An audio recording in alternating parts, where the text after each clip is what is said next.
नमस्ते and welcome everyone. आज म रिगाटोनी अराबेटा थाइल्यान्ड पास्ता बनाउन लागेको छु। दिके तैको लागि मैले पास्ता अलरेडी बोइल अर्बर राखिसकेको थिएँ। अनि पहिला मैले टमाटो सस पनि ग्राइन्ड अर्बर राखिसकेको थिएँ।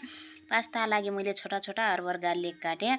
2 चम्मच तेल हैन मैले गार्लिक हाले अनि त्यो अर्ग्यानो हाले, रेड पेपर फ्लेक्स पनि हाले, तैलाई थोक्कै सटे अरे दिके यो काट्टारे हो यो क्यारेट काट्टारे हो यसलाई बोइल अर्बर यसलाई पनि हाले मैले। मसरुमलाई मैले थोक्कै सटे अर्बर हाले अब उपरबाट मैले टमेटो सस हाल्यो दिके तैलाई 10 मिनेट जति पकाउने टमेटो ससलाई।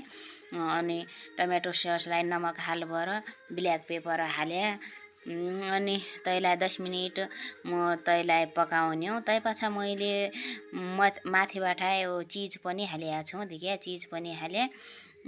तै पाछा मैले बनाए मैले के भन्नान पो यो जीरा राइस बनाए।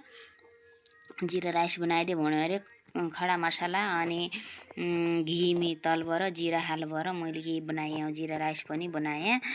अब मैले यहाँ टमेटो राइस पनि बनाउन आर्यो। अब टमेटो राइस के हुन्छ कि कोही के खानौ भन्न कोही के खानौ भन्न एक चीज पनि एक घरमा एक चीज बन्या भइआयो आसान हुने थियो दिके बर्ताइ झ्याउ लागन्छ मैलाई खुस्साउ लगाउन कुंजी त कोही एक चीज ल खाइदिन आइन दिके। अब एकले उही चेलीले भन्यो पास्ता खानौ भन्यो।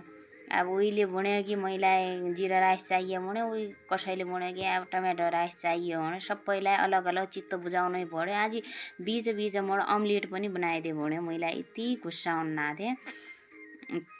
अम्लेट बनाइदिए भन्यो अम्लेट पनि बनाइबर राखिदिए भन्यो बनाइबर राखिदिए अनि ढोसा पनि बनाइबर राखिदिए दिके बिहानै उन्सिएका होएर नानु सबै रेडी गरेर जान पडन्छ। कुंजी त काम छाडबर घर गइदिउँ भन्नु चित्त लागन्छ मैलाई म चाकदार्याउ दिके यो छोटा छोटा टमाटर प्याज अनि राई कडी पत्ता हालबर पुरा लाल मिर्ची हालबर यो तड्का लगाएर म बनाउन आर्यो। नमक हाल्न आर्यो एकदम के हाल्नु पर्दैन यो आसान चीज हो। त्यही बल्लै मैले यसलाई ज्यादा भन्नु पनि चाहिएन सबै सक्दा नि यो। Bye bye see you all of you.